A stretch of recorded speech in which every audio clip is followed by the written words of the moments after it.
Okay, so welcome everybody. This is class number 20. Please feel free to put on your videos so we can see you.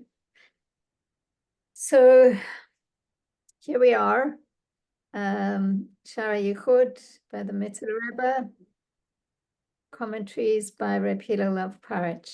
And we're heading towards I want to say the end, but it feels more like the beginning. So you'll see why. So I'm going to share with you what we learned last week. Okay, so just as a reminder. So last week, we looked at the different levels of oneg.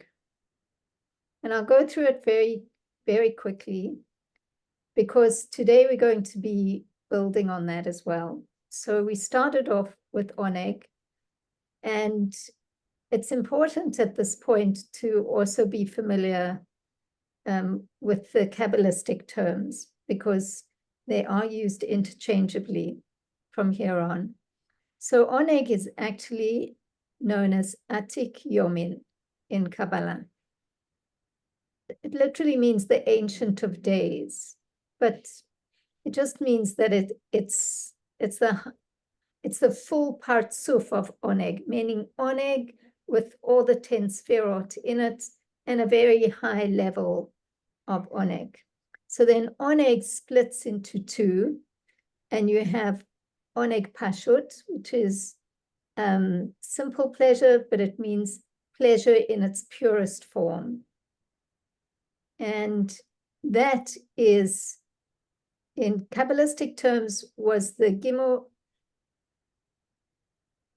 It's the three heads of Atik-Yommin, meaning Keter, Chochma, and Bina of Atik-Yommin. That's oneg pashut, meaning it's the three highest levels of the sferot, Keter, Chochma, and Bina. And then that splits into two, where one is hidden, oneg ne'elam, it's hidden or concealed, and that's the Keter and the Chochma of Atik-Yommin. So here you have the oneg pashut is Keter, Chochma, and Bina. The Keter and the Chochma becomes ne'elam, it's hidden, as is, Keter in general and Chochma in general are fairly concealed. And then you have oneg murgash, which is a pleasure which is more felt. And that is the Bina of Atik-Yommin. So it's the Bina aspect of oneg. And it's makor legolgaltã, which means it's the source for the golgaltã, which is the Ratzon. Golgaltã literally means skull. And we know that the Ratzon is to be found, as it were, in the skull. That's the place where the Ratzon dwells. And here, we've been waiting for this for so long. This oneg murgash, this felt pleasure, which is the Bina of Atik-Yommin, is also where we find the Bina Liba, the pnimiut nekudat halev, the inner dimension of the heart. And what we've come to understand is that Iyun, which is this process that we're involved in, which is really from the lowest level of Bina of Bina, is actually rooted in this very high level of oneg murgash, which is Bina Liba. Bina Liba, you can literally translate it as the understanding heart. So it feels like it's kind of the integration of mind and heart. Okay, so now we go to the lower level of oneg, where we said oneg was split into oneg pashut, and then the lower part was oneg murkav, which means compound. And that's where oneg is more enclosed, as it were, in Ratzon, in the desire. Because we really started off last week talking about the fact that wherever there's pleasure, there's also desire. Or rather, there's a pleasure that precedes a desire. There's always a pleasure that precedes a desire, because otherwise we wouldn't want something if we didn't get pleasure from it. One of the way, or maybe the only way that Hashem moves us actually is through pain and pleasure. So he pulls us from the front with pleasure. We run after pleasure, and we run away from pain.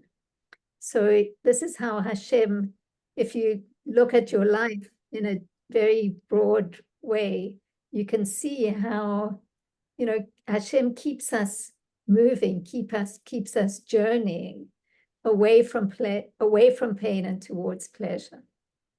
So here we have the Ratzon, the desire, which is in Kabbalistic terms is golgaltã, which means the skull.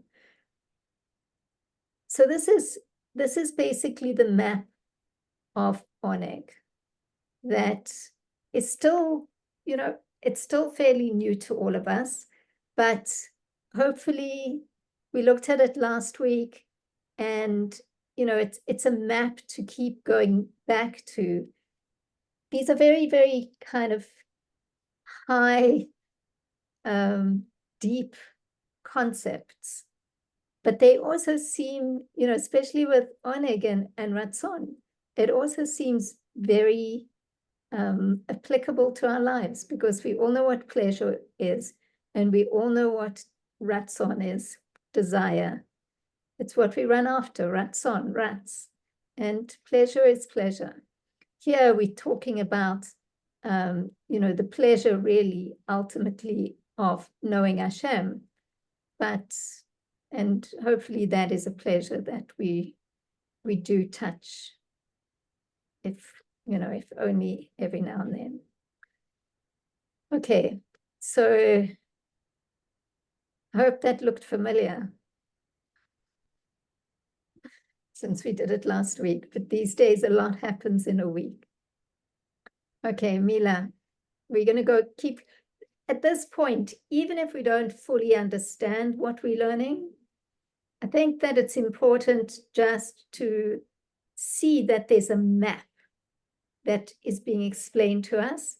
And as we go forward, there's no point really in spending too much time just trying to understand that map.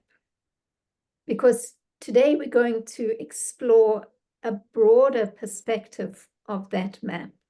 And so it's useful to keep going forward, and then we'll go back and integrate the information. So today we're going forward. Mila, over to you. Yeah, okay, thank you. Thank you, Neria. And yeah, it's amazing to see how we pulled through the first chapter of Sha'ar Yichud. Yeah, it's definitely a big accomplishment, and I really appreciate everybody who stayed, and like, okay, there's something definitely there. Let go through, and this is a new beginning, definitely, especially when we're talking about these beautiful levels of oneg, which is corresponds to where we find ourselves throughout the year. It's falling around the 3 weeks where we on one hand should be diminishing our simcha in a way, and not really indulging in too many pleasurable and fun activities. At the same time, we see with the Rebbe where he encourages the Chassidim to actually tap into the true levels of oneg through things that we allow to do. And okay, and actually last week when we did Achitas, we're talking about the conquering of Eretz Yisrael, and about the 3 Shvatim coming to Moshe Rabbeinu and asking to remain on the other side of the Yarden. And as Rebbe explains in the Sikha, that's the beginning of conquering of Keni, Knizi, and Kadmoni. And if we look at the map, that's a huge amount of land. And as this course, the pneumis of Kavanah of this course is the expansion of the borders of Eretz Israel. And yeah, Hashem should really, openly reveal all these hidden levels that, with this miniature avodah that we're doing in this course, we should definitely see the victory sent to our soldiers in securing the borders and definitely conquering the borders, especially with everything else what's going on in news. Sometimes I'm just afraid to open the news channel. But yeah, okay, so let's begin. I'm going to share my screen, and I want to remind you, before we go into the text, I want to remind you about the 4 levels of Chochma that we studied, because let's refresh our memory in this, and it will help us to understand the levels. As we remember, we were learning about the 4 levels of Chochma, and this is how Chochma descends from Chochma of the Ratzon, the way it's Gnuza Baratzon, right? Chochma Shebeprtzuf Golgolta. Then it comes into the level of PELE, which is Tehom Rabba, and this large, deep aquifer of water as a mashal that was given to it. And in Hebrew terms, that's called Chochma Stima, the hidden Chachma. Then we learned about the level of Alef of Chochma, and this is the mazalis, right? Noczer, venke. These are the 2 pipes, the underground pipes that from Yud Gimel Midas Harachamim. And then we have the Yud of Chochma. This is actually the revealed part of Chochma. It's called Chochma Geluya, the revealed Chochma, and that's called the face of Abba, at Pרצוף Abba. So let's just keep that in mind, and we're going to go straight into our text. So we will be able to understand now not only the 4 levels of Chochma, but 4 levels of existence. It's like, wow, what is that, right? 4 levels of existence. And these are, yeah, everybody could see the Hebrew text? No. Yeah, no. Yeah? Not. Is it possible to see or no? You didn't share your screen, I think. Oh, I did not? Oh, that's interesting. Because on my end, it shows that I did. Okay. Okay, 1 second. Let me do that again. Okay, do you see it now? Yes. Okay. Can you make it large? Yeah. It's large enough? Yes. Okay, let me just do annotate, and you'll see my red volley, so you know exactly where we at. Okay. So last week we went into this whole, new understanding that every Ratzon has the oneg before it. And this oneg actually divided into few parts. One is simple, the other one is compound. And then the simple oneg is divided into 2. One is felt and one is not felt. The felt one is Bina Liba, in short. Now,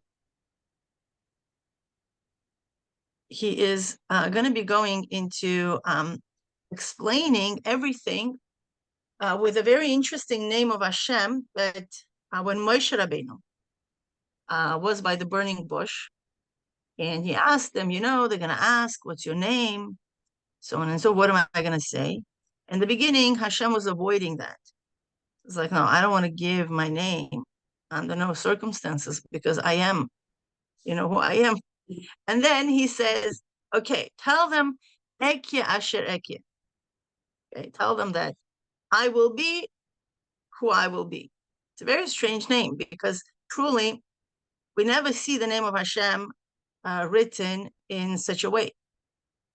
We have Yud Ke Vav Ke, we have Elokim, we Shem Kel, and all these, the Adnai, and so on and so forth. And here we go. We're coming with the name of Hashem. I will be. What is this? Is that a name? I will be. But interestingly, it's actually a very, very deep and very, very revealing the name of Hashem that creates very interesting yichud. As we see over here, we're going to start with the text. And here it is known the idea ekye asher ekye. Now, the reason why we don't pronounce the hey, because it is one of the holy names that we should not be pronouncing. So we're using ekye. I will be that I will be. What does this mean? That it's actually two aspects of Hashem. Sheshorish ekye hasheni, that the root of the second ekye, hu bebchines ekye ha'alef, is an aspect of the first ekye, right? Meaning there's ekye, and then there's another ekye, and the second ekye is rooted in the first ekye. Okay, that's a nice piece of information. V'yadua, and it is known, she'ekye ha'alef, that the first ekye, hu bebchinas pnimis hakeser, hanikra atik, that the first ekye is in the aspect of the pnimius of the keser, which is called atik. Right? Automatically, we're going to go and we're going to go to the other slide that we shared last week. Okay. And this is, you see this slide now or no? Is it transferring automatically, or you're still with the Hebrew text? We're still with the text. You're still with the text. Okay. I need to figure this out. Yeah, so just slide two aspects, right? It has onik, which is the pnimius hakeser, and the ratzon, which is the outer dimension of the keser, right? So let's keep. So he's saying that this ekya, the first ekya, is the onik, basically. He says the pnimius hakeser. Okay. I wish that we would be able to do on Zoom 2 screens at the same time. And maybe there is a possibility, but it's basically to be discovered. Okay. So let's do it again. But ekya ha'alef yadua, right? Yadua she'ekya ha'alef hu b'bchinas pnimis hakeser nikra atik yomין. The pnimis hakeser, the inner dimension of keser, is called atik yomין. Shehu gimel. Which part of the atik is this? Is the gimel ration, the 3 heads, right? Which is keser, chochma, and bina of it, which means of atik yomין, in the level of bina. שבביnas bina da'atik yomין. Generally speaking, it's the bina of atik yomין. The ekya habeis, and the second ekya, hu bebchinas bina da'atzilus, is the aspect of bina da'atzilus, haino v'haino, bina shebebina, and specifically bina of bina, shu b'chinas iyun, which is the aspect of iyun hanal, as it was explained above. Umuvan, and it is understood, mimele, automatically, sheshorish habina shebebina, hu bebchinas hakeser de bina, that the root of bina is in the keser of the bina, right?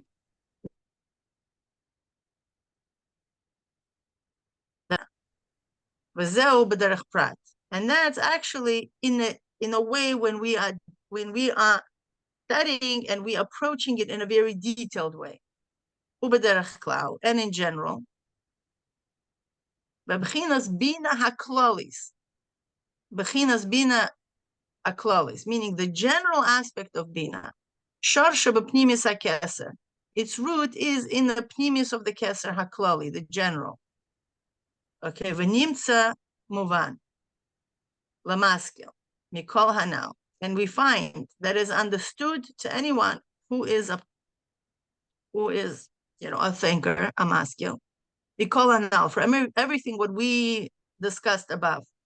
Sheshorish ha'iyun, that the root of Iyun, right, the process of Iyun, hu bebchinas uvanta de liba, is in uvanta de liba, period. He's making a blunt statement, right? We're getting it out, but now he's making a very concrete statement that the shoresh of the Bina, of the Iyun, is in uvanta de liba, is in the Bina of the Atik. Okay, kihina yedua. Now he's going to go into the second stage, explaining how it is there, right? In the beginning, he's just making a thesis statement. You know what? Bina of Bina is rooted in Bina of Onik. Okay, now he's explaining how is it. Now, let's pull back a little bit. This is all very, very detailed, but anything in this world, literally anything, has 4 levels of existence, and that's what he's going to be describing to us. Okay, 4 levels of existence, literally everything. And few weeks already, when we were learning Shara Yichud in Tanya, we went over this whole concept about this exchanges of letters and how the creation actually exists and how we can exist, because if everything, right? And, there's a whole lengthy explanations how it truly, exists within godliness, and how existence could actually exist, and the exchange of letters and so on and so forth, right? It's a very lengthy and complicated processes. So we definitely understand that something's supposed to happen if Hashem is only existence in the world. The only, and as it says, and as Rambam states, that through his true existence, we exist.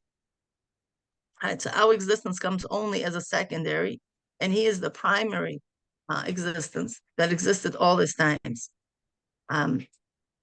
So what happens? How from Hashem's true existence, our existence comes into place. Basically, this paragraph from now on is explaining how there is this yesh, which is yesh God, and how our existence, which is yesh nifrad, a separate existence, that's what the word nifrad means. We feel separateness exists as well. So how can we coexist with God? Okay, and this is pretty much what it answers in a very derech klal. But for us, it might seem like, oh my gosh, that's a lot of pratim, right? That's a lot of details. So let's go. V'hina yadua, and here it is known. Sheyesh dalid madreges. There are 4 levels. Yesh amiti. There's a first level. It's called yesh amiti, a true existence. Yesh meaning yesh, its existence. Amiti, a true. Then we have bechinas ayin hakolol bechinas yesh amiti. We have the level of ayin, okay, which is the level of nothingness, which is yet included in the aspect of yesh amiti, meaning there's already a descent in creation. This within the realm of yesh amiti, meaning closer to the upper level. And then we have Obechinas ayin makor leyesh, and then we have a third level, which is ayin. It's also the level of ayin that becomes the source for the yesh. Okay. Obechinas yesh nifrad, an aspect of yesh nifrad. Okay. Okay. The yesh nifrad is our true existence, meaning between the existence of ultimate existence of God, the true existence of God, and our existence, there's 2 levels of ayin, and that's what he's saying. Zeu beis de'os miyesh le'ayin u'mi'ayin le'yesh, and these are the 2 swaps in a way, from yesh to ayin and to ayin, from ayin to yesh. Let me show you the slide that I recently shared with you, and we're going to go straight there. Up oxygen level, everything is amazing. Okay, here we go. And this is the slide, right? This is the 4 levels of existence. And yeah, we exist. Now we're just confirming that reality. And I'm just going to do it in a presenting mode, so you see that a little bit better, okay? So here we go. He just said that is yesh amiti, this level number 1, right? It goes into a stage which is called ayin hakolol b'yesh. This is ayin, which is yet enclosed in the yesh amiti. Then from there, it goes into the second level of ayin, but it's actually a third level of existence, which is called ayin makor l'yesh. Ayin becomes a source for the yesh. Okay, and then punk, a birth to the yesh hanifrad, right? It's like, wow, amazing. Mila, can you were freezing a little bit every now and then. Can you just explain again what is the yesh amiti? Oh, yesh amiti is a true existence of ultimate existence of God. That's it. Everything what exists is God. There's nothing else but God exists in this world. Okay. Then we have ayin hakolol b'yesh. Then we have the level of ayin, right? That's enclosed in a yesh, meaning the yesh amiti. Then we have a third level of ayin that becomes the source for the lower yesh. And then we have yesh hanifrad. Okay. So which is our existence. Which is our existence, exactly. So between us, between our existence, and between the existence, a true existence of God, there are 2 levels of ayin here. Okay, that's it. And that's basically what we are getting. So I don't want to ask too many questions, but I think that we're used to the idea that a yesh can come from an ayin. But it seems quite new that an ayin can come from a yesh. Because Hashem is kol yochel. Because Hashem's existence can do anything. Right? And that's the PELE level, right? That's where the wonder is. The wonder is exactly what you're saying. Later on, we're going to learn how these levels, this reality is actually aligned with something that we already know. Okay, so if we pay attention, Rabbi Hillel is providing us with this piece of information, okay, with this diagram. And then what he's going to do, he's going to layer it on top of the knowledge that we already know. Do you remember about the 4 levels of Chachma?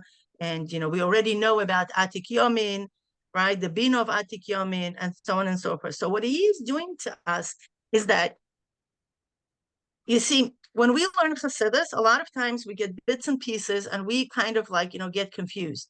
These levels, I'm sure you came across many ma'amarim discussing these levels. Then you're coming across of all the levels, etc., and everything becomes like a big, beautiful cholent. That might be amazing onek for onek Shabbos, but when we want to understand Chassidus, we might be like, oh my gosh, what's going on? Where is what? And so on and so forth. So as you know, I'm a strong believer that Rabbi Hillel is an amazing teacher. And what he's doing here, he's basically providing us with a new piece of information and then confirming it back to our pre-existed knowledge that he established up until now. That's what he's doing. Okay, so he's giving us this new way of thinking, okay, of yesh, ayin, yesh. Okay, interesting. Okay. There is a general rule that between yesh leyesh, yesh ayin be'emtza, between any 2 yesh, any 2 existences, any 2 awarenesses, okay, there is this aspect of ayin, which is called unknown, right? In our terms, we could relate to these things in a way that we have our paradigms of existence, okay, which is known. We know it. It's yesh nifrad. It's definitely a yesh, right? We exist on a certain level of paradigm. Now, in order for us to move to a new level of awareness, we need to let go, which is unknown, which is the state of ayin. We don't know that yet, okay? But it's our potential. As Yidden, we have that potential. We need to let go of our pre-existing awareness that we've been living up until now, okay? And that will create a shift, okay? And that shift is necessary so we can attain a new level of existence, a new level of awareness. And we do that. I know it sounds very fancy, a lot of fancy words, but we do that all the time. any growth that we went through our life, and I'm sure we went through many growth periods, there was this period where we needed to let go of our previous level, previous yesh, in order to attain a new yesh, and we had to go through a stage which is called ayin. Okay, so now why are we going through these stages? Why our world exists through this levels of shifts that we take is simply because that's how Hashem created the universe. What we are learning right now is how the world was created. This is the structure of the world. So now, can somebody say, oh, I don't have to go through the state of ayin. It's okay. I'm going to go from yesh to yesh. Good luck. It's not going to happen. Why? Because that's not how Hashem created the world. Hashem created the world. That's the structure of the world. Right? So what helps us is that we take this beautiful, lofty ideas and we can actually internalize it and apply it in our daily life, and we're going to be successful in it because we understand that that's how the world is mapped. And when we use the structure of the world to our own benefit, that this is what the whole core life is about, is it's not just like learning this concept and just feeling cool about ourselves. No, we're learning these things so we can actually change the way Hashem wants us to change. So that becomes very, highly applicable into our daily life. Because when we apply matter to matter, it doesn't work. Because matter doesn't change just matter. Because it's all godly energy that's coming down from Yesh Amiti all the way to Yesh Nifrad, and that's what creates the world. Okay, and if this is how the structure of the world is, that everything is a godly energy, let me work with a godly energy based on the rules that Hashem set in creation. Okay, and this is the rule, that every two yesh has ayin in between. Okay, now we're gonna, open up this ayin a little bit in a more detailed way, and there are actually two ayins. One ayin that's yet connected to the first yesh, and the other ayin becomes the source of the second yesh. Okay? I think that anybody who goes through the creative process, a real creative process, can understand this, what you're describing, which is when you want to create something really new, you go through the process of where everything seems to fall apart and you feel like you're going to have nothing. And then suddenly it comes together. So if you just stay with the yesh, which feels comfortable, you never really get something new. It's not a new creation. There is that process in creativity, whether you're writing or composing music or a song, that you have to go through the ayin where you just seem to lose everything. Yeah. And that's the real creation. Yeah, and that's actually connected with the pain, because that's we're gonna go a little bit to Kuntrasei Spilus, where the Rebbe talks over there how Nefesh Bahamis relates to this whole thing. Nefesh Bahamis does not feel comfortable going into unknown. Scares her because her whole mitzias is a mitzias. It's not being an unknown. It was like, leave me alone with this ayin business. I want to have concrete. And Nefesh Bahamis is exceptionally concrete, operational.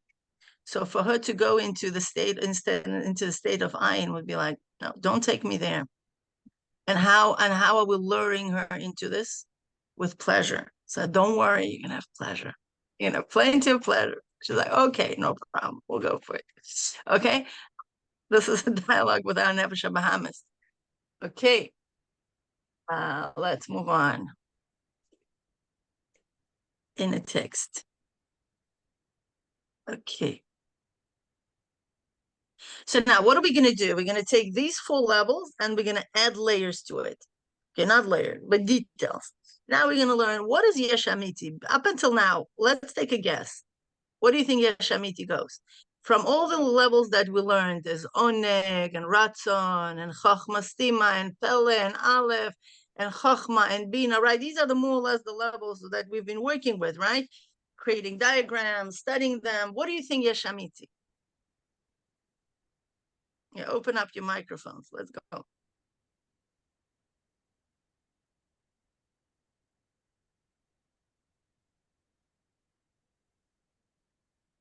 Come on, who is Nachshon ben Aminada? Who is ready to jump into the sea? What's Yesh Amiti? Let's see. Bina Liba? Yes, amazing. Yay. Yesh Amiti is Bina Liba. It's Bina of Atik-Bina, right? Let's go. We're going to be filling in the chart now. Okay, so Yesh Amiti. Okay, Vehine. We have 3 lines on the page Kuf Nun Vav. Vehine, and behold. Okay, Bechinas Yesh Amiti, Bechinas Bina de Atik-Bina. Right? The aspect of Yesh Amiti is the aspect of Atik-Bina in Bechinas Golgoltha. Not only the Atik-Bina, but that Yesh Amiti includes the Ratzon, includes the Atzmus haRatzon, the essence of the Ratzon. Okay, why it needs to include the essence of the Ratzon, right? You'll be like, okay, why can't it be just like pure Bina Liba? Because you see, Oneg and Ratzon are one thing. Once you have pleasure in something, you want that at all the time. If you're a normal person, if you experience something good, right? You get a good husband, you get a good child, you have a nice, beautiful shower, or I don't know, nice, beautiful ice cream. Get me just like any pleasure out there in the world that you feel like, oh, it's amazing. You have to be crazy to say, you know what? It's too much of pleasure. It's okay. I want to suffer a little bit. No, normal people, this is just how Hashem created a human being. Is like you have something amazing. You want it at all the time. You want that person beside you 24/7. That's it. You cannot get tired of it. If you really experience like a good, like, oh my gosh, like amazing, you can't get tired of this. Okay. That's actually one of the things with dating, right? All the dating coaches, that's one of the things to check is when you hang out with that person, do you really want to go home and let them go? If that happens, that may not be a good match, right? Because you're going to be spending the rest of your life together. And if you're tired 2 hours of your date, right? It's like, no, what is it? What are we checking? We're checking this oneg. If there is this oneg, you all the time have the Ratzon. So that's why when we're talking about Yesh Amiti, a true existence of God, Hashem has a pleasure in Bnei Israel. That's known thing. Okay, I didn't make it up. So Hashem has pleasure in Bnei Israel, and He wants us at all times. There's always a Ratzon. The Pnimius haRatzon is always there. So now you could, if anybody was taking notes, Yesh Amiti is Bina of Atik-Bina in with a golgoltha, with a skull, right? We're already crowning, right? Meaning we're surrounding the crown, the head, with that beautiful crown, and that's Yesh Amiti, okay? And that's Yesh Amiti. And what is this? This is Bina of the golgoltha, the skull, which is the Atzmus haRatzon, the Atzmus haRatzon, the essence of the Ratzon is there. Now, the second level, who remembers the second level? It's Ayin HaKolol B'yesh, or B'chinas Ayin HaKolol, B'chinas HaYesh Amiti, who B'chinas Chochma of the Golgoltha, right? That's a hard one, because what's Ayin? We're already entering into the state of Ayin, and remember, Chochma is Ayin. Okay, so now, we are entering into the zone of Chochma of the Golgoltha. That's already Ayin, but it's included in the Golgoltha. Remember, it's included in the Yesh, right? It's kind of separate, but kind of together. That's why it's called Ayin, unknown. What is this? We have no idea. How can you be here and there, right? That's why it's called Ayin, because we have no idea how that happens. And the second level of Ayin, which is the third level of existence, which is called Chochma-Stima. Who remembers Chochma-Stima? Now, look up the diagram that we did. Tell me the 2 levels of Chochma-Stima. A hidden Chochma, which is what?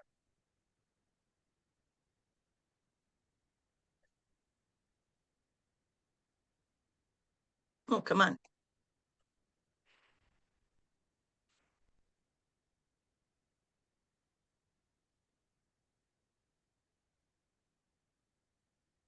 Yeah, pull out the diagram between the 4 levels of Chochma. Well, I'm looking at the diagram, PELE, Alef of Chochma, which is Gidim, and Mazalot, Nocar, Venka. Amazing. That's exactly what it is. Now, what we're going to do before, if you remember, we kind of separated the 2 levels, one level of Aleph and one level of PELE. Okay. And that was what we needed to do. Okay.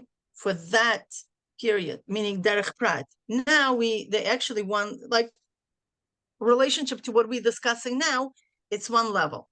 Ayin hakol b'yesh, right? Which is what? Okay, which is the Chochma of the Golgoltha, right? Ayin hakol b'chinas yesh haamiתי hu b'chinas haChochma de Golgoltha b'Chochma stima. The 2 levels, the Chochma of the Golgoltha, the Chochma stima, which includes the 2 levels, right, of Aleph and PELE. This is all goes into that, and that's what, you know, pretty much Neria noticed. She's like, oh, that's a wonder. We know that Yesh creates Yesh, but we never knew, or Ayin creates Yesh, but we never knew that the Yesh could create Ayin, and that's why it's a PELE. Okay, that's exactly what it is. It's a PELE. It's a wonder. How in the world Yesh could create Ayin? Well, because we're talking about Yesh haamity. Yesh haamity could create Ayin also. Yeah, it creates this vacuum. Yeah, it creates this enormous. We call it in the quantum physics. We call it the field, quantum field, right? Where all the possibilities are possible. That's what it is. It's a PELE. How can everything be possible? Yeah, it is. It's a PELE. It's a wonder. This is what wonder is. If not this, what is a wonder? Right? Is that, you know, this pre-existent existence of Hashem, and He creates space for the creation. And that space is ayin. If you remember, the definition of omek was ayin. And what did He say? It's halal rekan, lech amok amok, right? Something like that. It's an empty pit that has no end to it.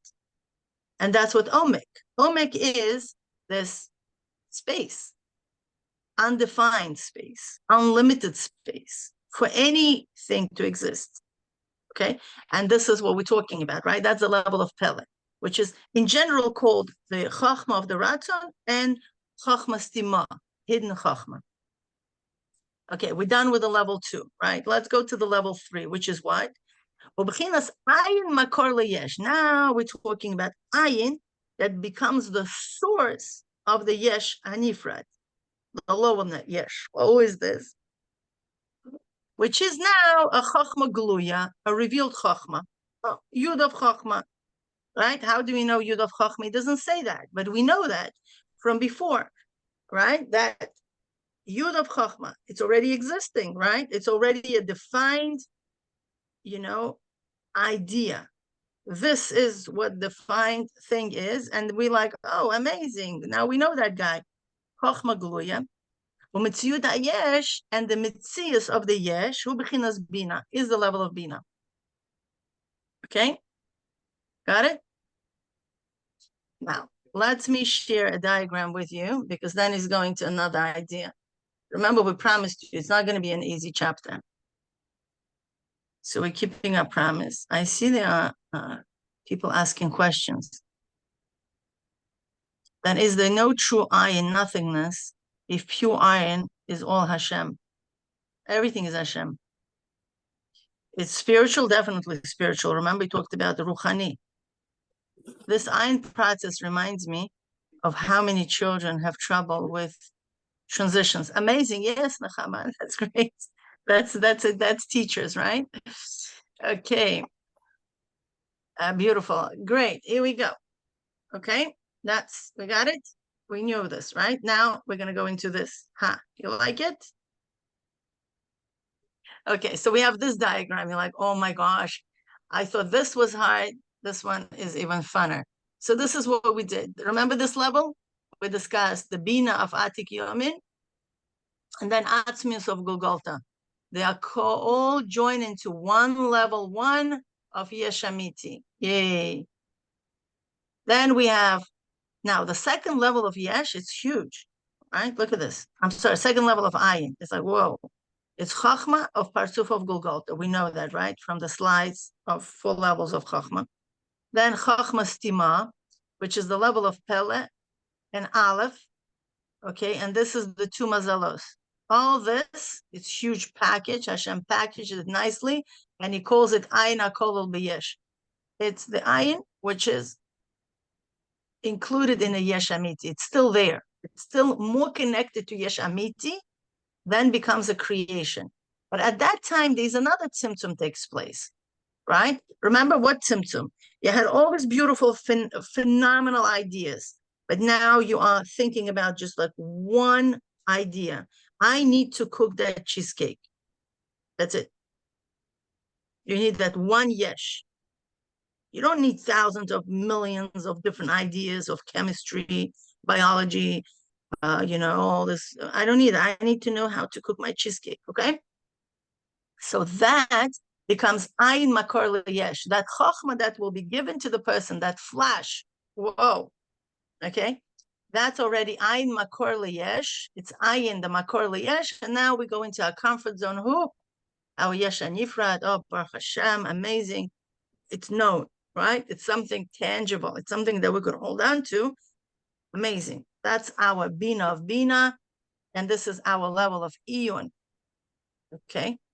And we feel good about it. Okay, now, what do you think happens? Keywords. Okay, yesh, and we have yesh. So we can conclude that this yesh nifrad is truly connected to yesh amiti. Okay, and these ayin are also related to each other, right? Ayin, ayin. Okay, and this is what we're going to be discussing this paragraph and on. There's any questions on this diagram up until now? So I'm a little bit confused about the different. I mean, I would have thought that Bina Liba and Bina of Bina is the same thing. It's not the same thing. It went through some process. Exactly. It's connected. It's rooted. And now we're going to learn why it needs to be rooted there. But look at this. Okay, I'm going to give a little prompt. I'm Yesh Nifrad, sitting right here. Okay. We were very worried about you last night. Where'd you go? Okay. I am Yesh Nifrad, sitting right here. Okay. I need to let go of my existence. That's a huge avodah. You see, when somebody sits on this ayin makor leyesh business, okay, he's already in a state of ayin. What is he going to let go? Okay, a little bit. He's already there. Okay, he already knows. He has in his paradigm the aspect of ayin. Now, when I'm sitting a pure yesh right here, okay, a pure existing being, and I'm letting go of my existence, of my understanding of things. Now, in our terms, when I'm presented with a mimer, okay, I'm 45. Obviously, I have a background knowledge about many things in the world. And I'm presented with a mimer, okay, and I'm looking through the lines of this mimer. I'm supposed to let go of my pre-existent concept of Chassidus. That's what we learned. That's what means, I need to let go of my yesh. So when I'm letting go of my yesh, that's a huge avodah. This is the main avodah. Now, all other levels of Mamik and Amakasadas and all these guys, they are in these 2 levels of existence, okay, which is the levels of existence of ayin, right? Ridiculous. How can you be ayin and still exist? But Hashem did that, okay? That's why it's called the level of PELE. So when these guys are sitting here, they don't have to work so hard to let go because they are in a state of ayin already, by definition. So they don't work as hard as people who are like me and other people in this room, maybe, they're on the level of yesh nifrad. So they have to work very, very hard to let go of the pre-existing ideas so they can enwrap the mind around what the Rebbe is really telling them to do.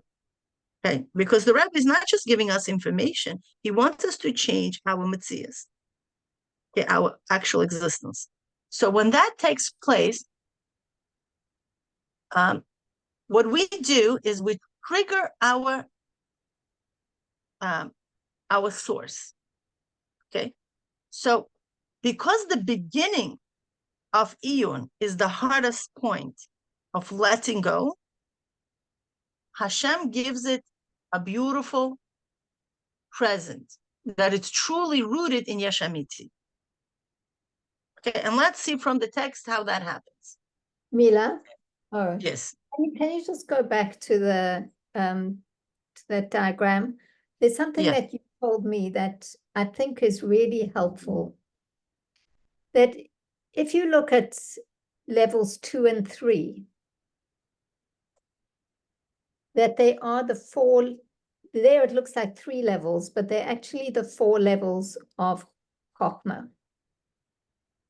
So if you simplify this whole, what looks complicated, is at the bottom you have Bina, the Yesh HaNifrad. Number 4 is basically Bina. And then you have Chochma, levels 3 and 2, consist of those 4 levels of Chochma that we learned about. It's all Chochma. And the highest level is Chochma as it's moving. Oh, look what I have over. And then the higher level, the Yesh Amiti, is basically Oneg and Ratzon. So it's not really so complicated. No, it's not. It's it's not complicated if we studied those levels before. Right. But even just to put the larger picture on all the details, which is that you're going from Oneg to Ratzon to Chochma to Bina. Exactly, yeah. Basically. Yeah. But I wonder if that's always conscious. I mean, I No. just imagine, how do we draw down from Bina Liba right down to Iyun?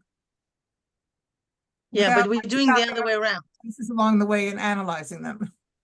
Right. But the thing is, Nechama, we're doing it the other way around. We're not drawing from Bina Liba down. We are doing from Iyun, from Bina of Bina to Bina Liba. What he's trying to explain us that we consciously live on this level. This is our consciousness, period. People not even aware of the Chochma, so live alone all the loftier levels up there. Okay. Maximum what we could grasp in our domain is level 4 and level 3. That's it. Level 3, that's where paradigm shifts take place. This is, so that's a huge level. That's a big step for us. That's a big leap for us. Okay, so we live on these 2 levels, and that's what we might be conscious about. And we are conscious of Chochma just for that split second. And we're not, it's not like an awareness for us that we constantly visit. It's not that. Now, what we're going by the road from down up, like that. What's level 3? What's the name of level 3 and level 4? Sorry. Yeah. What's the name of level 3? Chochma and Bina. Revealed Chochma and Bina. Yeah. Thank you. So Sarah has an interesting question. She says, why is Oneg called Bina Liba with Bina explicitly? So I think, Mila, if I'm not mistaken, it's really, Sarah, it's a misunderstanding, because Oneg is not Bina Liba, with Bina being explicit. An aspect of Oneg, Bina of Oneg, is Bina Liba. So you have Oneg that has all the sphirot in it. And the part of Oneg that is Bina of Oneg is Bina Liba. I don't know if, that's just answering you on a technical level. On a pneumic level. Bina explicitly, I'll tell you what it is. Bina explicitly is because Bina is Yesh. In general, Bina is Yesh. Okay? Bina is something tangible and it's something felt. Okay, when you are thinking, you are conscious of your thoughts. This is something Yesh.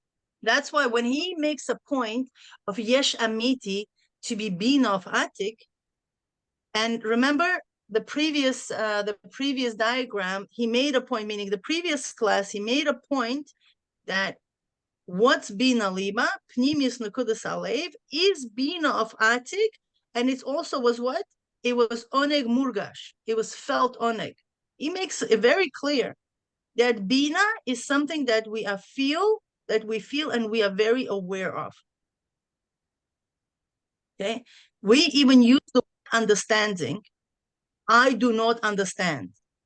How can I understand? Throughout the day, just count how many times you say the word understand. You'll be surprised, because that's all what we're trying to do. We want to understand. Why we want to understand? Because this is something what brings us to our awareness of self. It's our understanding. It's our Bina. Okay? When we don't want to understand, we go into a higher consciousness, which is our Chachma. Let me perceive. Let me go higher. Let me see things from a different perspective. That's Chachma. How many of us are willingly going to do that? Okay, we usually want to remain with our understanding. Who am I? What am I? Yeah, that's just let me understand. So the same thing is with Bina of Atik. Bina of Atik is felt oneg. That's why he made that distinction that there is oneg nelam and oneg murgash. Oneg murgash is Bina of Bina. It's felt. Okay, and that becomes the makor. That becomes the source for Bina of Bina, Bina of Atzilus, which we already said. Okay. So let me just read. Sorry, becomes the makor of what? What is that? I'm sorry, you said Bina Liba becomes the source of what? Bina of Bina. Of Iyun. Okay. The source of Iyun is Bina Liba. Okay. Will the mimer elaborate on the two ions? To some extent. Okay. I so want to say and be 100% with you, but I have a commitment of okay, no problem. Thanks, Neria. Okay, maybe a basic question: why is Onek called Bina Liba with Bina explicitly? Well, that's because it's felt. Because Onek could be subconscious Onek, and it's not felt. But he makes specifically distinction of Bina. It's easier for our mind to relate Bina to Bina. You know, is Bina in the heart? Yeah, there are aspects of Bina in the heart. That's why it's called Bina Liba. That becomes the source of the heart. Bina is the left part of the brain. Bina Liba is the inner point of the heart. Okay, so the process of Iyun from below to above starts in the left brain and brings us to the inner point of the heart. Yes. Miriam, please excuse me for now. Okay. Naria, yes, Iyun is rooted in Bina Liba. Okay, great. Oops, I'm sorry. Okay, so let's go to the text, and we're gonna read the other parts of the text. Yeah.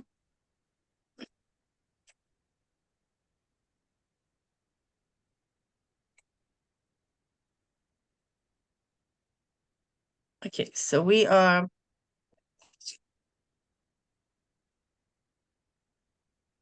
Okay, we are right here. Okay, Bechinas Bina. V'yadua, and it is known, the kol halchaschalos koshes, that all beginnings are hard. Yeah, that's a known product. Yeah. V'lachein atchalat habitul miyesh la'ayin, the beginning of the bitul from yesh to ayin, muchrach liyos b'hidgabrus godol.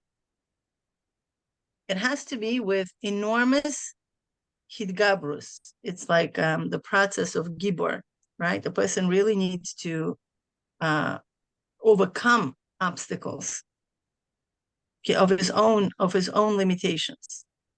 His gabrus gadol, with a great how would you translate the word hidgabrus? How they translate it, Miriam? Overcoming. Hidgabrut. Overcoming. They use it overcoming. Okay. With I'm great sorry, overcoming. that's my own. I'm sorry. Yeah, I wonder how they translate it in English translation. I'll look it up, but I don't see it right now. With great discipline. With great discipline, definitely. Yeah, it requires great discipline. And therefore, the source comes into the Atzmus of the yesh, haMiti. Okay, meaning, because it requires a lot of effort on our end to let go of our yesh, this is the reason why it's rooted on in such a lofty place. And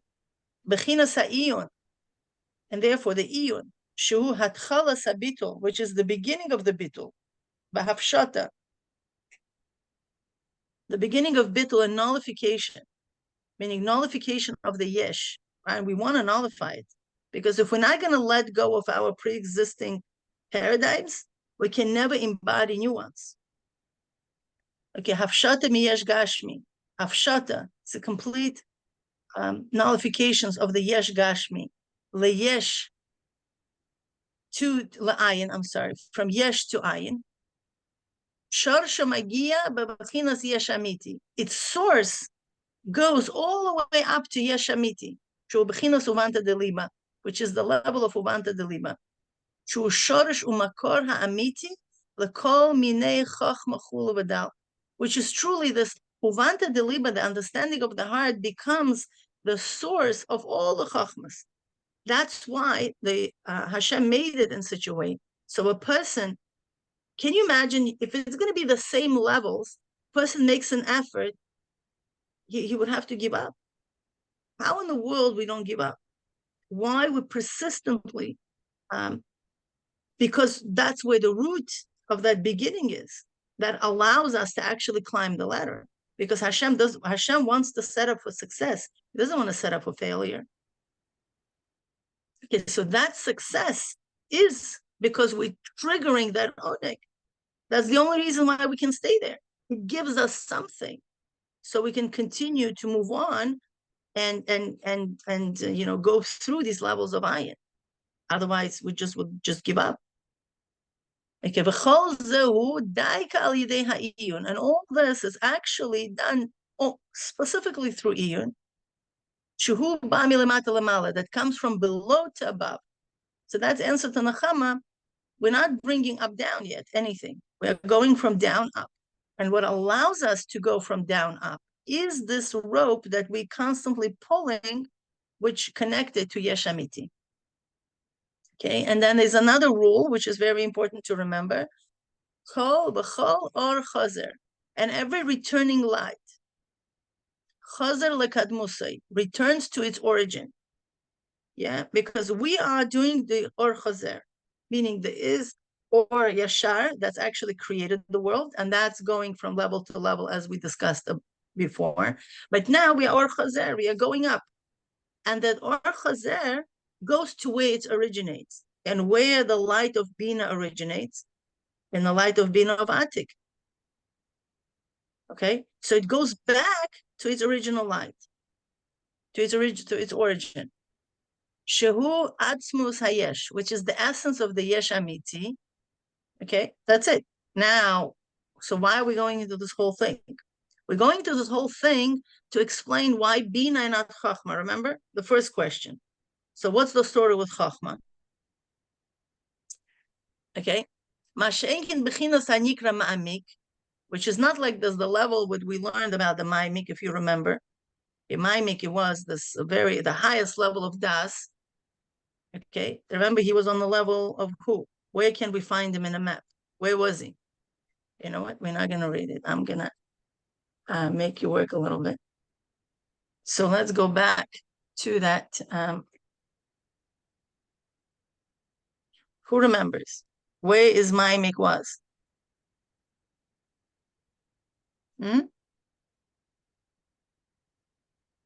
HaRatzon. Remember that No, paragraph that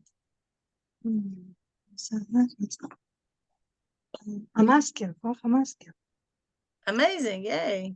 Yes, so let me just share this paradigm. Beautiful. That was Chochma. Here we go. Remember this?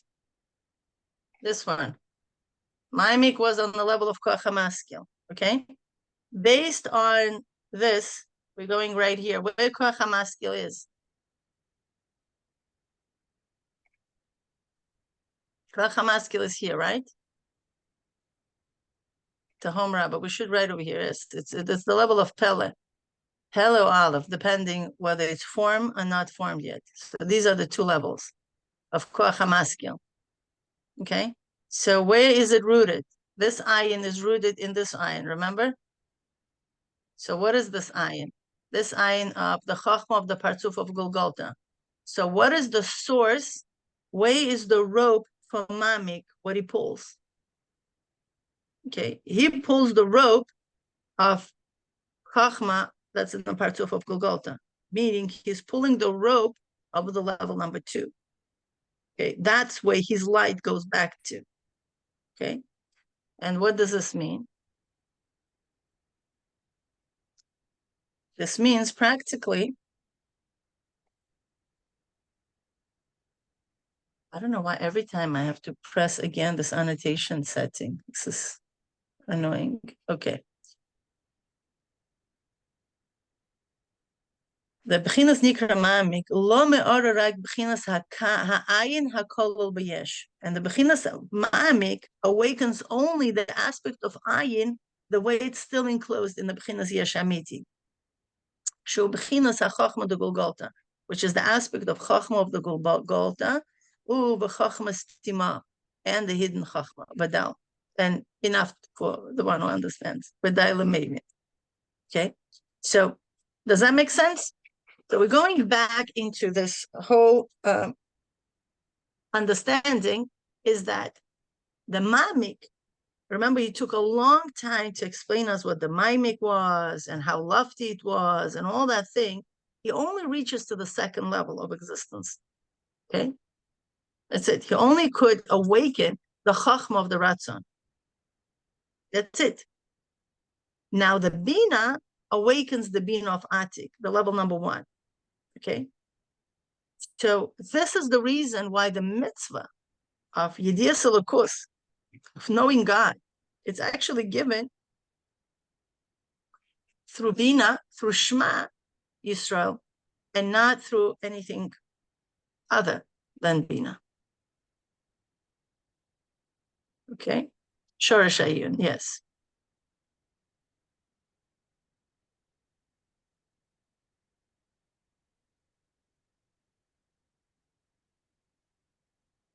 So any questions up until now? No? It's a trance? What is this? You're taking in, breathing in, breathing. Lot to absorb. It is. I had a very good teacher that once said, if nobody has questions, either they understand it very well or they don't understand it at all. Yeah, that's what it is. So I'm guessing. You know what? You understand it very well. Because the neshamas definitely understand. You know, it was to Rabbi Hillel, one of the things that, you know, he was like, forget about it. I'm not going to haRatzon. You know, it's like, what am I going to do there?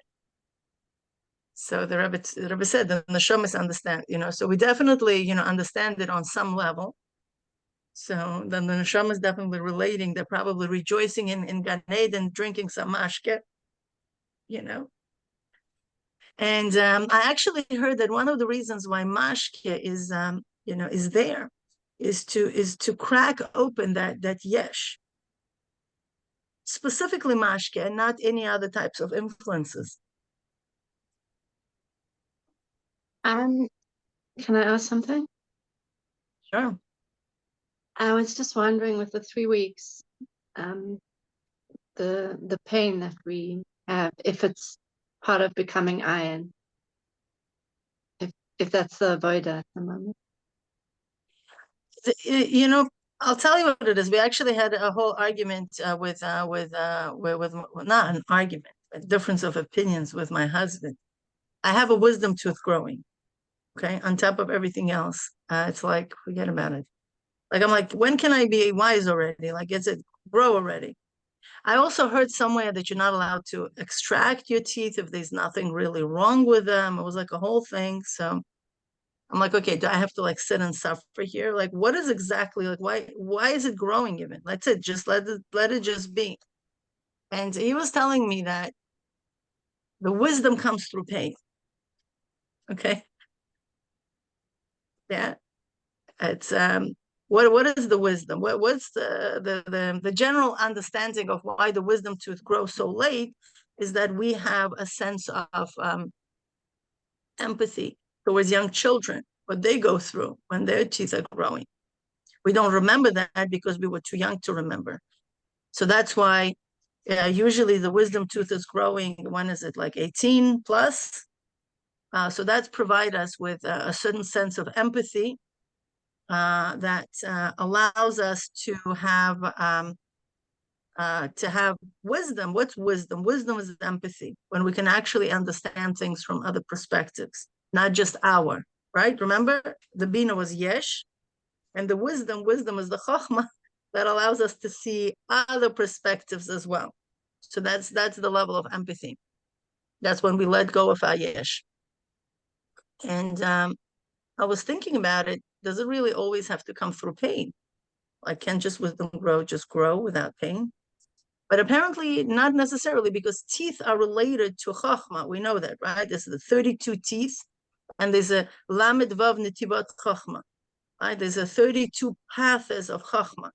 And interestingly, that it's a gematria of Lev, right? Lamed base is Lev, is the heart. Right? That's where the empathy comes. I know I'm confusing you, right? You're like, oh my gosh, didn't we just say the Bina Liba? It's only Bina. It's all connected, okay? Because the whole system works together. It's not like separate things. So it still comes through the Chochma, the 32 passages. So does it really? I mean, Yoni has to come through pain. Apparently, at this moment where we find ourselves in history, it comes through pain, because the less our nefesh habahamis, our animal soul, our natural soul, is ready to let go, the more pain there will be for her to let go. But if we train ourselves, if we train our nefesh habahamis, like, okay, you're going to feel a little discomfort, but what you're going to gain is going to be much more than what you have right now. And we are willingly going into the state of Ayin. For example, like Nachshon ben Aminadav. What was going on through Nachshon's head, if you think about it?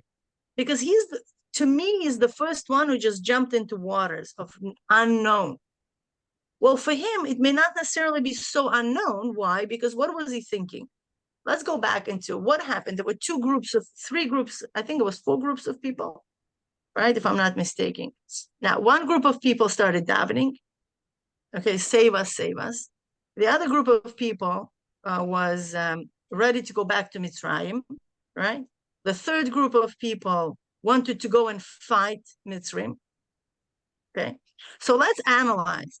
And meanwhile, Hashem told Moshe Rabbeinu to stretch his arm with a staff in the direction of the sea.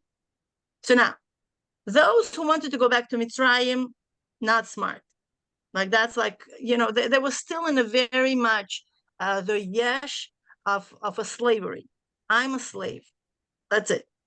Oh my gosh, my master is running after me. Okay, meaning I'm so connected to my past that I can't even envision a better future after all the miracles we're talking about, right? It's a year of miracles that they experienced with 10 Makkos. They were at that stage. No good. Now, the second group, let me daven to Hashem. Like, what's the point of davening to Hashem? You already have direction. You daven to Hashem when you don't have a direction. Okay? The other one that said, okay, we're going to go and fight. You are still connected to your past. Okay? You already have your past is in such existence. You're still in a mode of slavery that you're still fighting with your past. What Nachshon is doing, Nachshon is like completely forgetting about behind and about above, right? He's on a mission to, I'm going to jump. What goes in his head? It's definitely going to be better than what we had before. And this is what I personally tell myself when I'm going through the stage of Ayin. It's an uncomfortable state, but at the same time, you calm your Nefesh HaBahamis. When the anxiety of Nefesh HaBahamis rises, what's going to happen? I don't have solid ground in my, under my feet. Oh my gosh. And basically we're freaking out. What a person could tell to themselves is that, okay, this is what my past, we know exactly what our past is. Okay. This will bring me to a better place. Why? Because Hashem is good. Hashem is ultimate good. Hashem will never want us to suffer and go back into places where, where we don't want to be. So having that bitachon, right? Having that assurance that this future that I'm jumping into, unknown, is going to be greater than what I had before, and we train our Nefesh HaBahamis to do that again and again. And eventually she's going to be able to perceive, deeper levels of reality.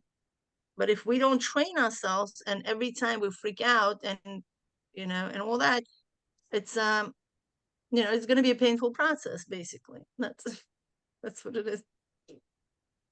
Okay. Could you give an example of how to train ourselves like that? I just said, first of all, to create visions is very important. It's like, I'm just thinking, like, what do you think Nachshon had in his mind? Did he want to kill himself? Was he suiciding himself? No. Frame was not suicide. He was sure that something is going to happen. Moshe Rabbeinu pointing at the sea. What do you think? Let's just think pure logically. Do you think Hashem took us out of Mitzrayim to drown us in the sea? That makes sense? Not to a healthy mind. And you see, Bnei Israel keep telling this to Hashem. Oh, you brought us from Mitzrayim to kill us. You brought us to, kill us in the desert. You keep, like every parsha, they coming to Moshe Rabbeinu and they keep saying this. Let us go back. You brought us to Bnei Israel to be swallowed by the nations.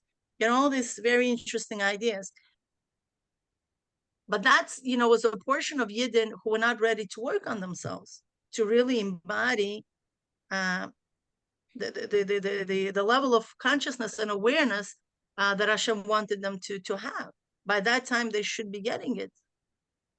But when the miracles are not internalized, this is what happens. It just becomes an amakif, right? Meaning miracles are happening, but we're not really internalizing them. Now, so what can we do practically? I think talking to self helps a lot. Breathing helps a lot. I mean, that's what I do. It's like really talking to self, because we are very compound beings. We're not just like one thing. We have our brain, we have our body, we have our Nefesh HaBahamis, we have our godly soul, we have our essence. We have like at least 5 identities. And when one identity freaks out, which is our lower self, I think bringing the high awareness and saying like, okay, relax, nothing happened. One of the things that actually the Rebbe suggests. You said breathing and what else? Talking to self. Okay, thank you. Oh, actually, one of the letters of the Rebbe I came across where the Rebbe says, if you would be misboinen on all the things, on similar things that Hashem took you out. Okay. You want to similar challenges that Hashem saved you from. You'll be able to have bitachon that this time is not going to be different. So it's that aspect. But okay. I think so also taking on some, if we say that being in the Ayin is uncomfortable, so to consciously do things that are a little bit uncomfortable but not dangerous, and to see what happens, like to literally do something that's difficult for you and to push through.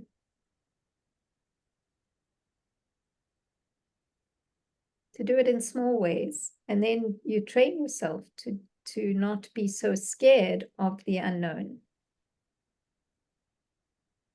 For me, it's understanding that Hashem is good.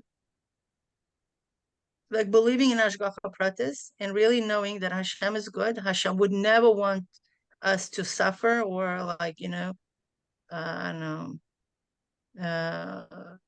that we should fall. Hashem has interest for our growth. And this is the growth thing. Right? I think they give this this analogy of a butterfly, birth of a butterfly. And in general, birth is not the most, you know, comfortable state of being. I think that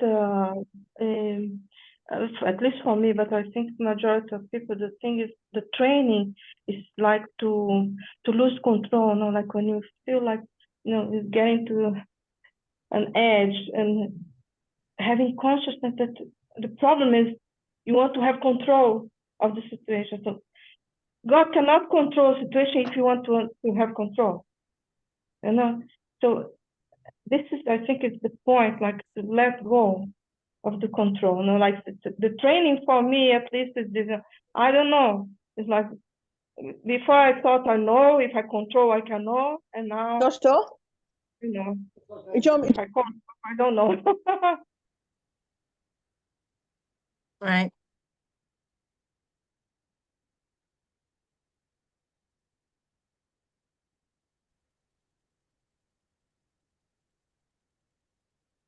So what are we going to do? We're going to, Maria, you have...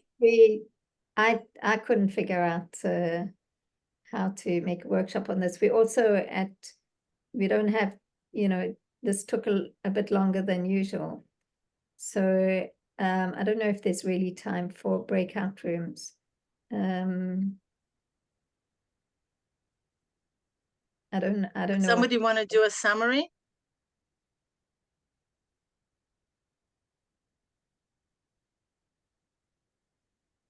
Perhaps if you put up the you know, that the image is really the summary. The last image with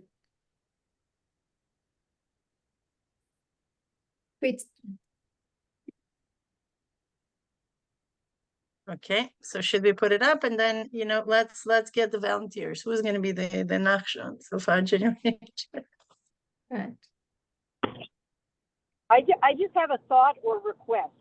I feel like, you know, it's very complex details and we need to go into them. And at the same time, if at the end we could summarize, so what did we talk about today? As if we're all 5 years old, you know, like really, really simple, like you're talking to a 5-year-old.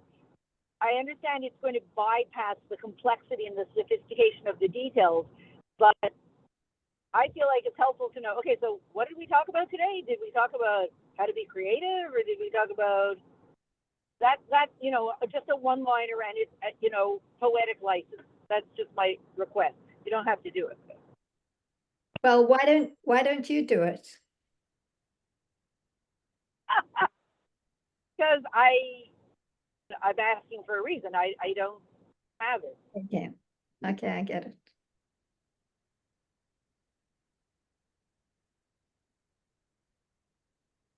I can try, but I'm going to have errors, so please correct me.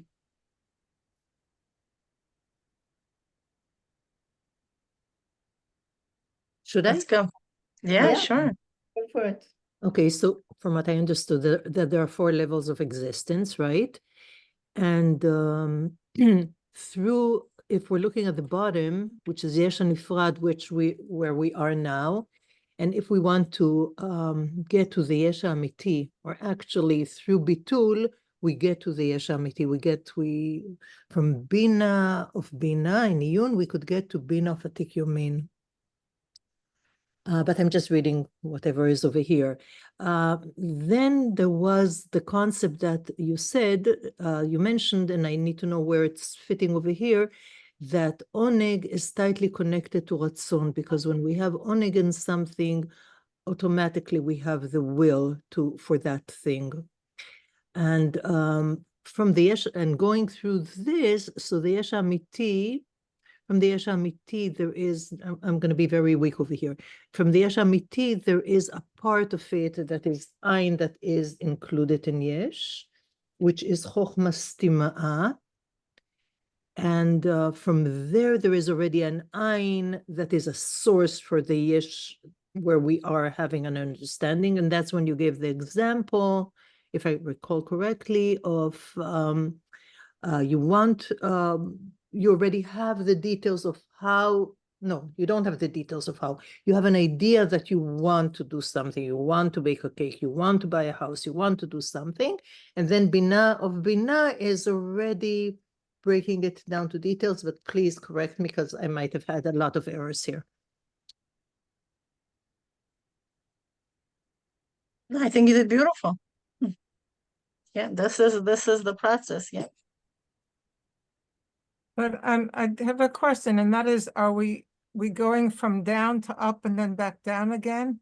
Because so Mila said that we operate within the first two levels, between the Yud of Chochma and the Bina of Bina. That's practically speaking where we are. So is it just on a different level understanding about what's up there at the top? No, it's not that we cannot reach those levels. On the contrary, the Iyun, which is Bina of Bina, supposed to take us to Bina of Atik. This is the goal, for sure. It should be taking us. But familiarity of us is these two levels. This is something what we're familiar with. Obviously, with a lot of Yigia and Iyun, we could reach Bina of Atik. If you remember, when we were learning about the Iyun, he said that we are able to reach the level of Amakasadas, and then we reach the level of Mamik and beyond. Sure, this is the goal. The goal for us not to stay in Bina of Bina and say, oh, this is what I am. I just know of my source, and that's it. What's the point of knowing the source? Knowing of source that we could actually activate it and benefit from it, right? The same way how the tree. Can you imagine a tree comes from the earth, right? So the tree, that would be very silly. Oh, I know that I'm coming from earth, but I don't need any minerals from it. It's okay. I can exist without the minerals of the earth. No, it's a suicidal thought. You cannot exist without your source. The source provides you with everything, all the vitamins, the calcium, all the minerals, everything else. That's why you exist in the first place. It's because of the nourishment of your source. You have roots that these are the tools through which you accept the nourishment, right? And that's how you grow. So the same way as Bina of Bina. Bina of Bina, it's just knowing your source, that you're coming from Bina of Atik, just that awareness. It's good, it's amazing, but it's not enough. We want to be nourished by our source. Okay, we want to grow through our source. Okay, that takes away a lot of fears because we know that we're truly coming from that source. Bina of Atik, this is a huge level. This is when nothing else exists besides Hashem and you. So when we know that this is our true existence, we take different steps. The fear is no longer there. You want to work on that project, go for it. Because you know where you are coming from. Because when you know when you're coming from, all the rest is irrelevant. You stay faithful to your source. And if this is your shlichus, this is what you need to accomplish in the world, go for it. Nothing can be on your way because this is your source. Oh, you're going to have stages of ayin. Yeah, you're going to have it. But you know you are connected there. So you're not going to be dissolved. I must confess that the way my brain works is I look at the main idea, the source, and I can understand Bina Liba and I can understand Bina of Bina and all that stuff in between. It feels, so what my mind wants to do is go from the bottom to the top, or bring it down, or just connect the Bina and the Bina, and that's beautiful. You don't need to know the in-between. The in-between stages is the stages of awareness, okay? it's the rotting stages. If I give you another example, another mashal would be when you take a seed, which is yesh, right? Everybody knows that a seed is a yesh. And you put it in the ground, it goes through rotting process. And only then it emerges into a new tree. Okay? So now, that rotting process is an uncomfortable process. It's, you basically, become nothing. But that becoming nothing is not to destroy you. It's there to build you to a greater you. Because when you're in one seed, this is a seed of potential for that tree. It's exceptionally limiting. You're just one little thing. But when you allow your source to bring you through these levels of iron, you're going to grow into a huge tree. You're going to bring thousands of these seeds. You're going to be so much bigger than what you are now. So now, the level of iron is irrelevant because you're right. You just want to connect from yesh hanifrad to yesh hamiti, and this is the ultimate goal. But an awareness of this iron process allows us to go through it in peace.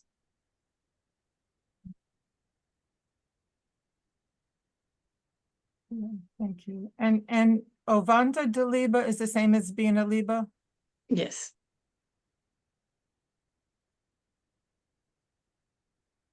So Mila, I have a comment. Just, first of all, I think that it's really useful just to look at this diagram in a lot of detail, because it really is it's everything that we've learned until now, all in one place. But it seems to me that, if we start with Bina of Bina, the Iyun process, sometimes, and talking about it in terms of, say, learning a discourse like this, that sometimes the Iyun process, especially in the beginning, can feel really futile, because you just feel like, how can you know God? It seems so small. What effort can one put in really at the beginning of something? And it seems to me that what this is saying is that the effort, that yigiyah that we put in, like if we really put in the yigiyah into the Iyun process, that it awakens the yesh hamiti. It awakens something in a very high level of our superconscious, which will then cause the yesh hamiti to bring something down through the ayin. So then it goes from top to bottom. But when we start from the bottom, it's awakening the highest level. It's awakening the Bina Liba, which then awakens the Chochma, the Ratzon, and the Chochma, all the levels of Chochma and such like. Right. That's what it's saying to me, is that no, we really missed. I forgot something, right? Yeah. That's what it seems to be saying, is that even though you might feel like there's something very, very small in that process of Bina, of the Iyun process, it's awakening something that we're not aware of yet. Right. And this is with Ekya Asher Ekya. Oh, okay. Oh, okay. So right, we didn't do that. Yeah. Second, I have a comment, but I don't know if there's an opportunity to say it. You'll tell me. Yeah, yes go or no. for it. Okay. Yeah, go for so it. what I'm realizing is, of all these four stages, so the world on some level is probably in these four stages. Some of them we recognize in the ayin to yesh and yesh to ayin, the whole world disintegrating as an ayin, etc. Right? So in a way, we're learning. I'd like to share a story to represent all Okay. this. But let her finish. I heard a story, a lady. Yeah, 1 second. Yeah, Maybe Tzipi. somebody's talking. Someone's in the middle of speaking. No, it's okay. It's fine. It's fine. It's fine. No, carry on. Which one of us? Carry on, marry on. You. Wait, which one of us? Yeah, you. Me? Okay, fine. Okay, so I'm just sort of repeating in my own words what we're hearing from Mila all this time. In other words, how do we transform the world from Gula to Gula? Okay, so just join Sunday mornings and do this, learn Shar Yichud of the Mittel Rebbe. Like, what? How in the world is that going to turn around the political situation, et cetera, et cetera, et cetera? So we kind of believe it because Mila said it and she said it because the Mittel Rebbe said it, but we can't quite figure out how it happens. Like, how does, whatever it is, how does maple syrup end up on my table next to my pancakes, from the very beginning? What are all the steps it goes through? So it looks like when we're learning Shara Yichud, it's for sure not just for us. That's what Mila's saying. Not only we're conquering Eretz Yisrael, the whole world is being like that's like being all the amazing higher stuff up there is being brought down into the physical world through somehow me trying to figure out what that line means in Shara Yichud. I think. Did I get that right, Mila? Yes. We don't know how. So but this is the process, because when Yesh HaNifrad doing its work, there is Yesh, this Yesh HaMiti is going to trickle. We had that in Tanya. Remember when he gave the idea of a rope? That's why I want to put a rope here. Okay, who remembers the story with a rope and Tanya? Yeah, when Israel Chevel Nechalasoi, right? Remember that? When you take a rope and you just on the bottom, you pull it, right? Or you shake it. It shakes the beginning of it. Okay? So that's what happens. We don't know how it happens, but that's the fact that when we shake over here on the level of Yesh Nifrad, we do our part of Ayin. And you know what? I think what you just said, this is one of the interesting things. I'm sitting here, and I have to believe what the Rebbe says in the Sikha, that us doing Avodas HaMoichin is going to get us Iran, Iraq, and everything else out there, Lebanon, to give the land to Bnei Israel. Like, how ridiculous this idea is with everything else what's going on in Eretz Israel.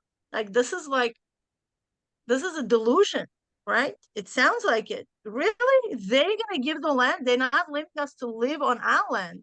They want to take our land. Do you think they're going to give their land? What is this? Like, what kind of idea is this? But the Rebbe shares with us what's in Yesh Amiti, what's true existence is. Okay, Yesh Amiti is that these nations will give us and want to give us the land because it's our land, the land of 10 nations. And the time has come. And this is the true reality. Now, we'll live in our reality, in our paradigm of all the news and everything else what's going on in the world. And this, what are we talking about? This is our Yesh Nifrad. Why it's called Yesh Nifrad is because it has absolutely no concept that it actually connected to the Yesh Amiti. And we see that, right? It's a very separate idea. What are we talking about? It's even opposing idea. Really? The Iran wants to give us the land? And by the way, the land of 10 nations includes Iran as well. Really? Like, what are you talking about? That's exactly what we're talking about. This is the paradigm. And we need to shift that paradigm first in our heads. When we see how everything is actually connected with Yesh Amiti, we're going to align our consciousness with the consciousness of the Creator. And when we're going to do that, because on the consciousness of a Creator, this land already belongs to us. It's already ours because it was promised to Avram Avinu, and that's exactly what was shown to Moshe Rabbeinu on Har Navo, and that's what he saw. He saw the land of 10 nations, not the land of 7 nations. He saw that whole beautiful piece. And moreover, this is what already began by the 3 Shvatim, by 2.5 Shvatim, right? Is Reuven, Gad, and Chatzi Shevet Menashe, meaning it was already beginning the process of historical inheritance of this land, of Eretz Israel. So when we align our consciousness with the consciousness of the Creator without any fraction of a doubt, without any Amalek mixing in there, and thinking, will they, maybe, maybe not, who said, but they said this on news and they said that on news, whatever the story may be, this is our Geula. So we need to put impossible into our head. And we need to let go of a lot of preconceived ideas, of a lot of things that are happening in the world and blah, blah, blah, and all these contingencies, and realize that... Can I say something about the mechanics of it? Sure. What I think I learned from you is, because Baruch Hashem, I have a few plumbers in my family. So, you know, in other words, if they clear the block in the pipe, all of a sudden everything flows, right? That's, you know, rotor-rooter. Okay. So it seems like the truth of the Yesh Amiti is there, almost available to the whole world. The block gets thinner and thinner all the time, but it's still there and it's very ferocious. And if someone can just kind of clear that block, all of a sudden, imagine in theory, that block between the truth of the Yesh Amiti and the world, once it's cleared out, everybody will say, oh my goodness, the land of Israel belongs to the Jewish people, right? They're all going to say that. They're like, what was I thinking? Yeah, what were you thinking? Right? And all the Arabs, etc., will say, oh, OMG, the land of Israel belongs to the Jewish people. What were we thinking all these years? You know, oops, we're so sorry. Yeah. But right, it's just going to come flowing. The thing is, how do you thin out that block, open it? You're saying, the Mittler Rebbe is saying, is one of the activities that we do is like, you know, mow away, like grind away in that little space where the block is. And when we're learning Shari Yichud and doing a Vitus Amaychin, it's actually like grinding away, chipping away exactly at that place, I think. And that's why it feels like there's no visibility. You know, we're just like, what am I doing? I'm just grinding. You know, there's no visibility of getting anywhere because you're in the middle of it. But it's probably the most, like, it's one of the most important things that can be done in life today, because all the things are important, but this is just like chipping away at that block. Once the block is open, the whole thing flows. That's my thought. Yeah, it is, because we, you know, there is a saying in Hebrew, I'll get it from my husband. It's where the spotlight is, that's what grows. You know, in agriculture, right? That's where the beam of light is. Wherever the light is, that part of the actually grows much faster. Okay, so wherever the spotlight is, that's what grows. Meaning wherever we put our attention and consciousness, where we want to be versus where we don't want to be, that's what will be growing, because that's how powerful we are as Yidden. And we see over here, look where we're rooted, in Yesh Amiti. Oh, coming. A question, Mila, if I may. When we do Yesh Nifrad and we reach Yesh Amiti, and then what trickles down is much more than the existing Yesh Nifrad. Is that for correct? Sure. Yeah, For sure. okay. That's why because we're not satisfied with our Yesh Nifrad. Yesh Nifrad, just look around your life and say, you happy? And if the answer is not, I want more, amazing. This is, you need to go through the Iyun process. And it will come, because that's what promised.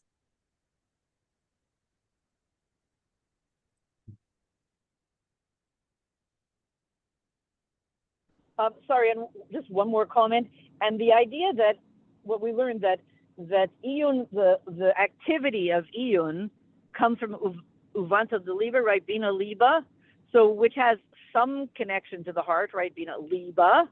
So it sounds to me, in layman's terms, in little kids' terms, I'm not going to do the Iyun because it's a lot of work unless I want to, unless my heart inspires me to do it. Otherwise, you know, if somebody says, sit down and do the review this week, like, oh, I just didn't find the time to do it. I'll never find the time to do it because if I don't really feel like doing it, because I don't have any feeling in my heart that I want to do it.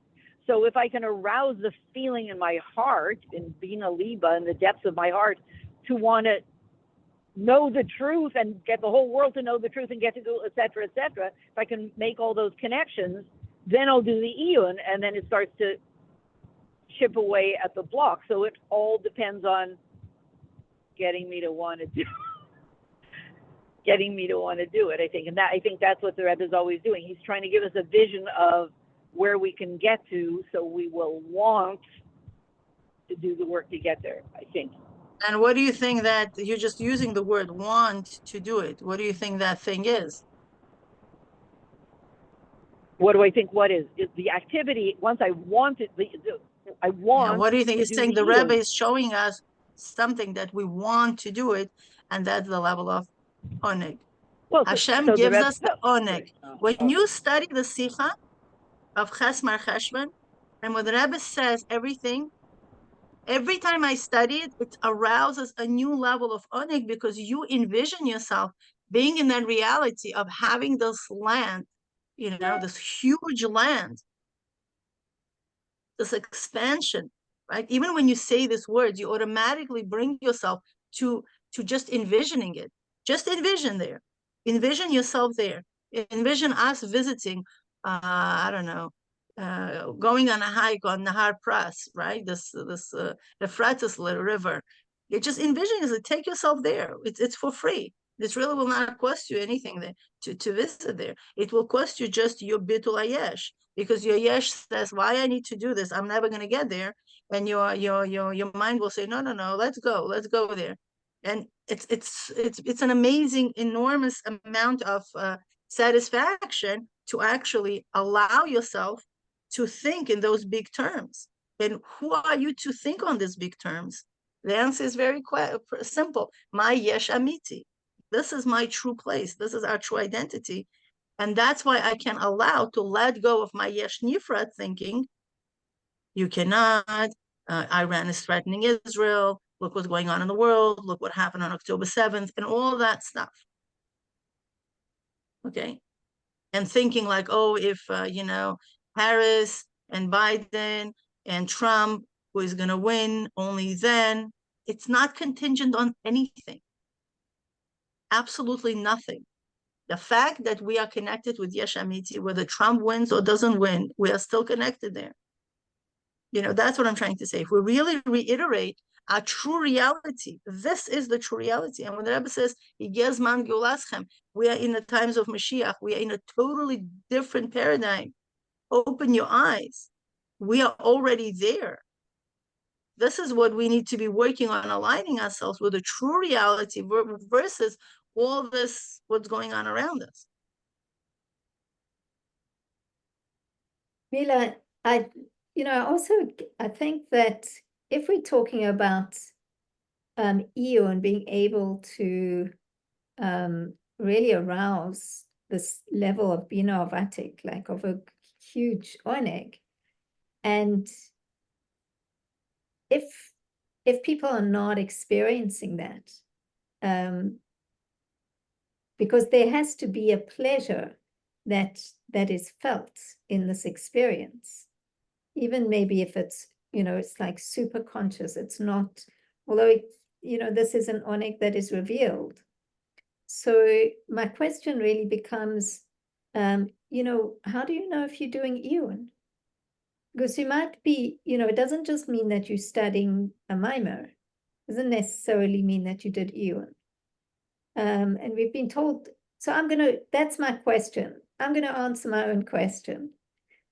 Meaning that we're saying everything depends on Iyun, but how do you know if you're doing Iyun? That's my question. So the answer that he gives is that Iyun is yigia. It's effort. How do you know if you put in effort? I think that it's very profound that the Rebbe wanted children to know that's one of the 12 psukim. Higati v'lo matzati. If somebody tells you that they tried, they put in effort and they didn't find, don't believe them. And, you know, if you put in effort, you'll find. So somebody said to me that, you know, what is effort for one person is not effort for another person. So a definition of yagia could be, this was just a suggestion by somebody, I thought it was very interesting, is that it's when you go beyond your nature. Like you go beyond the place that is easy for you. That's where Iyun begins. And that, because that's the bittul, there has to be a bittul of the yesh. Like the yesh has to begin to give way to an ayin in order for that experience that he says, you know, all beginnings are difficult. So if you just kind of sit on the edge of something and learn it once or twice or even just once, whatever it is, unless you go into the place where the yesh begins to break down, where there's real bitul and shimamon, then it's not going to reach into these high levels and then trickle down. And I think that that's important to mention, is we're basing everything on Iyun. But what is Iyun? How do we know that we're really doing Iyun? I mean, I guess as you said, it's the effort, and the effort is very different for somebody who's learning 6 ma'amarim or elaborating, and for somebody who's staring at concept, for somebody who's doing his Bina was this amount and that amount. It's really based on the kelim, wherever the kelim could fully stretch itself to the point where it cannot anymore. And everybody knows when they reach the limit. I think it's a very, and that limit is very, very relative. Wait, so can I ask a question on that? Because I know that I'm at a point in my life where I try to avoid stress. I'm still highly addicted to stress. But anything that causes me stress, I say, forget it, it's not worth it. I don't want to do it. I have to be healthy. I don't want to do stressful things. So how do we put those two ideas together of doing the Iyun and stretching, but I don't want to be stressed out? So how do we put those together? Stretching doesn't have to be stress. Why do you associate the two things? Because we're going past the comfort zone. Okay. Yeah, it doesn't have to be stressful. Yeah. What the whole goal is that, you know, it doesn't have to be stressful. On the contrary, when we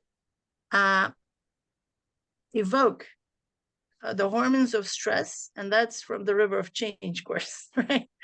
Now we actually can't really change, because we start to preserve the self. The stress hormones are there to preserve the self, to preserve one's metzius. That actually works against what we're trying to accomplish. We're trying to accomplish to let go of our metzius so we can embody a new yesh, right? So we want to let go of the yesh and we want to get to a new place. And if we do it through the stress actually will lock us into our yesh. It's going to lock us in and it's going to say, no, you're going to disappear. You're going to stop existing. And I'm here, your nefesh habahamis has to make sure that you exist. So we're going to fight against an enormous power of nefesh habahamis. Forget about it. Good luck winning it. Because the nefesh habahamis is like a bull. Go fight it. Can you fight it? I don't have to fight my nefesh habahamis. Once I tried to wake up half an hour before my usual time. Forget it. It's not going to give in. On the contrary, we need to work. The Baal Shem Tov's way is we need to work with the body. Azov Tazov Imai, right? That's the famous thing, that we need to study the patterns of our body so well that we can have a conversation with it and explain to Nefesh habahamis how the biggest pleasure that she's seeking is actually lays in Yesh Amiti, right? In Oneg. This is the ultimate pleasure for her. And when she realizes it and she agrees to it, then with the power of the Nefesh HaBahamis, we can unlock tremendous treasures, because she's definitely much more powerful.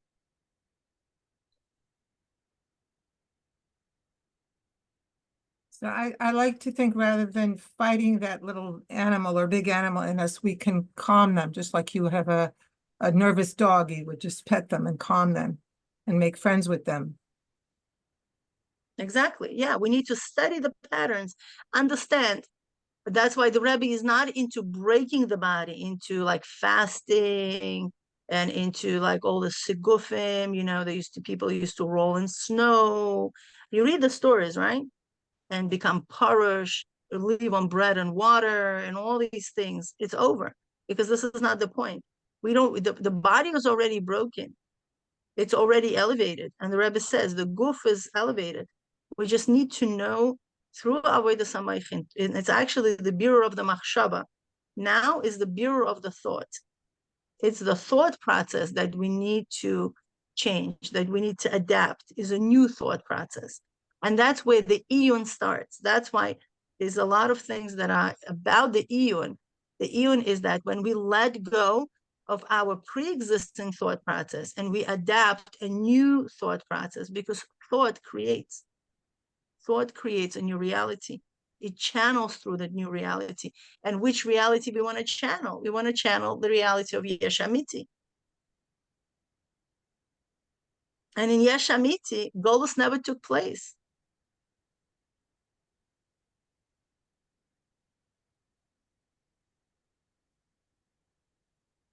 This is like the sweet spot where it's Oneg, Amiti, Murgash. There was never separation between us and Hashem. We never sinned.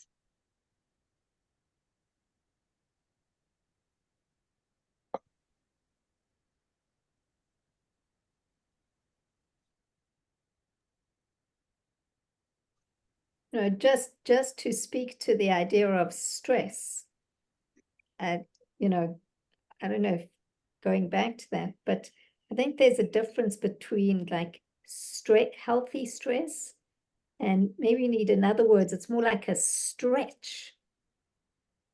It's called EU stress, actually. What's that? EU stress. I don't know what it is. In the world, it's called EU stress. EU stress. It's when a person is just at that edge, when it's becoming distress. It's like in a healthy beat where we accomplish things and we're alert and we're doing and we're growing and we're learning. And it's just like this like I would say, but we are attuned with our bodies. We know, like, this is what I can and this is not yet. So I can. Athletes, they need to work on that. They need to measure the kalim. And that's what the Iyun, if you remember, he used that expression. It's about measuring the kalim. You can't just come and do, I don't know, after not exercising for 6 years, you know, do a 3-hour workout, and then you're going to be laying on your bed for 3 months. No, like, nobody does exercises like this. Everything has to be measured. The same way how we work with the body, we also work with our mind. That we start slowly. It's a repetition. It's the fact that we are doing the exercises and slowly build on it to the point where athletes, yeah, they could do 6-hour exercises, but they didn't begin in that point. It was a gradual accomplishment, and then that's how they conquer their body. Okay, Mila, I think that's it. We're done for today. Yeah, thank you so much, and good luck for everybody on you know, pulling that rope. Thank you very much. 9 days. 9 is emes, yesh amiti. So please God, we should reach it in these 9 days. Exactly. Well, it's Rosh Chodesh Av. It's the birthday of Aaron. I'm sorry, the yahrzeit of Aaron. Right. Aaron. And the 11th of Menachem would be the yahrzeit of Rabbi Hillel. Wow. Repel. Yeah. And I believe Dalet or Hey is Arizal of Av. Hey. Hey. Yeah. Okay. Thank you. By the Okay, way, we to shall be everybody, then.